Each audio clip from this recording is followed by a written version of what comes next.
કોઈ પણ રાજકીય કાર્યક્રમ હોય, કોઈ પણ મોટા નેતાનું ભાષણ હોય, એટલે એમને ને એમના આખા પક્ષની એવી આશા અને અપેક્ષા હોય કે વધુમાં વધુ લોકો એમને સાંભળવા આવે.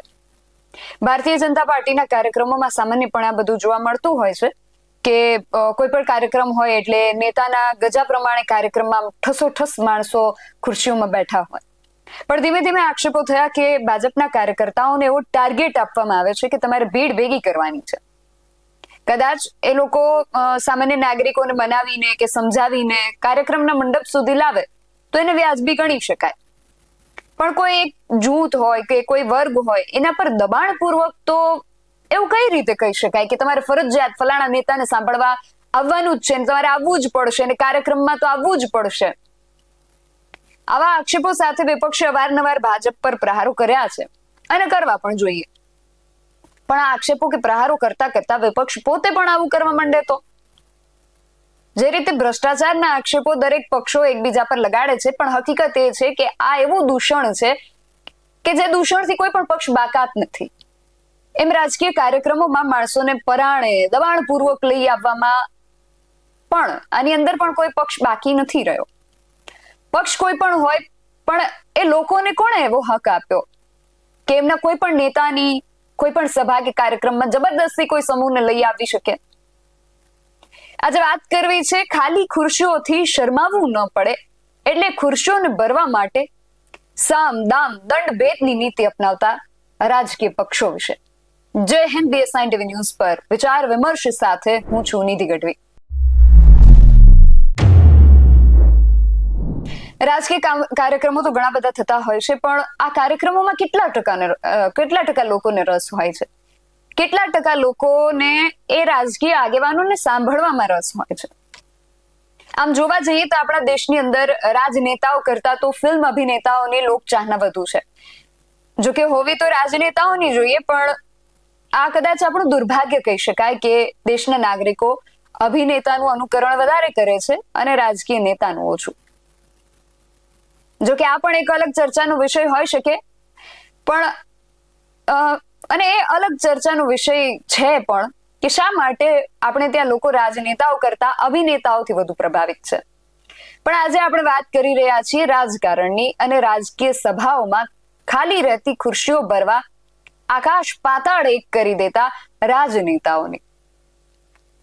આ કદાચ એમના માટે શરમની વાત હોઈ શકે કે લોકો એમને સાંભળવા નથી આવતા. અમુક ગણ્યા ગાંઠિયા મોટા ગજાના એવા નેતાઓ છે, એમના સિવાય પણ ઘણા નેતાઓ છે, કાર્યકર્તાઓ છે, અને નેતાઓ કે કાર્યકર્તાઓ નાગરિકોના સીધા સંપર્કમાં હોય છે. પણ પ્રશ્ન એ છે કે સામાન્ય માણસો માત્ર મોટા નેતાઓને જ વધુ ઓળખે છે, અને એટલા માટે જ કદાચ નાની મોટી પણ ચૂંટણીઓ હોય તો એમાં પણ સ્ટાર પ્રચારકોના ચહેરાઓ જોઈને એ લોકોને જોઈને જ લોકો મત આપતા હોય છે. અને એટલા માટે નાના મોટા કાર્યક્રમોમાં પણ આવા સ્ટાર પ્રચારકો હોય કે લોકપ્રિય કલાકારો હોય, ડાયરાના કલાકારો હોય, એમને આમંત્રિત કરવામાં આવે, કારણ કે આ લોકો એવા લોકોને ભીડ એકઠી કરી શકે છે એટલા માટે.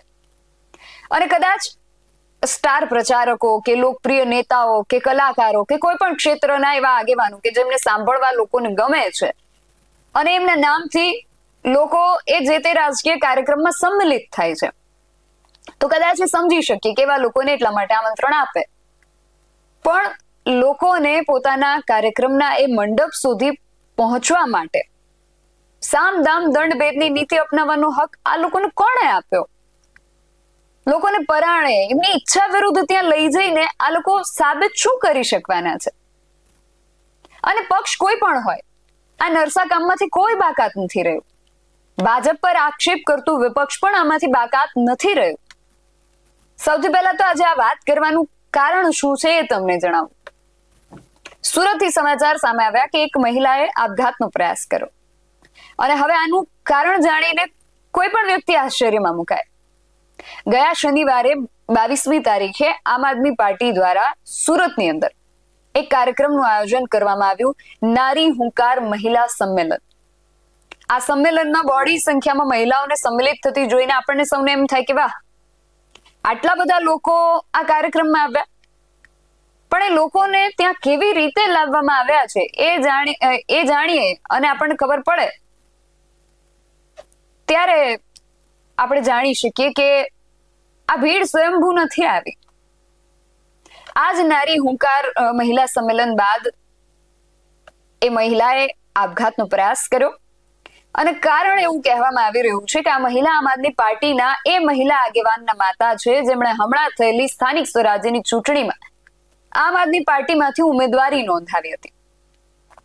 અત્યારે જે કાર્યક્રમ યોજાયો એને સફળ બનાવવા અને મોટી સંખ્યામાં મહિલાઓને એકત્રિત કરવા માટે આ મહિલા નેતાએ એમની માતા પર દબાણ કર્યું અને એટલા માટે આ બધા કામો કરવા એમની માતાએ અસમર્થતા દર્શાવી. એટલે બંને વચ્ચે બોલાચાલી થઈ. એના બોલાચાલીમાં દીકરીએ પોતાની માતાને એવા કડવા વેણ કહ્યા કે માતાને લાગી આવ્યું અને એમણે સીધો જ જીવન ટૂંકાવી લેવાનો પ્રયાસ કર્યો. દીકરીએ એવા શું શબ્દો કહ્યા જેથી માતાએ આવું પગલું ભરવું પડ્યું તેના વિશે વાત કરતા એમણે પોતે જ શું કહ્યું છે એમને જ સાંભળીએ. શું નામ માસી તમારું?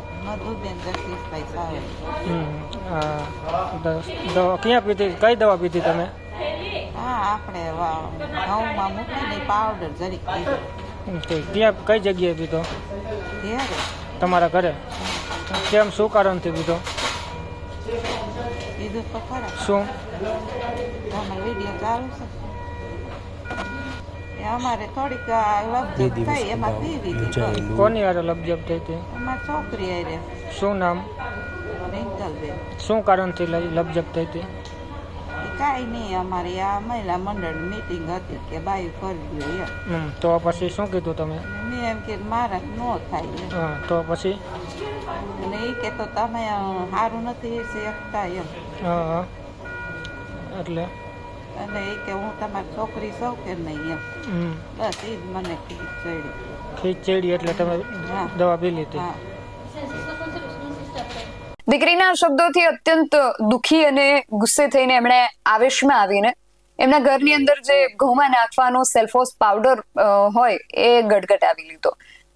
અત્યારે આ મહિલા જે છે સારવાર હેઠળ છે ને પોલીસ એમનું કામ કરી રહી છે. પણ પ્રશ્ન એ છે કે નારી હુંકાર આવા સંમેલનનું આયોજન કરતી એક નારી બીજી નારી પર આ પ્રકારે દમન કરે તો આમાં કઈ નારીને પૂજનીય માનવી?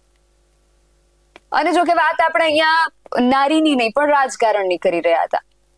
કેટલી વાર આક્ષેપો થઈ ચુક્યા છે કે રાજકીય કાર્યક્રમોમાં વિદ્યાર્થીઓને, સરકારી કર્મચારીઓને, આ બધા અરે સસ્તા અનાજની દુકાન ચલાવનારા દુકાનદારો અને એમના ગ્રાહકોને પણ નથી છોડતા.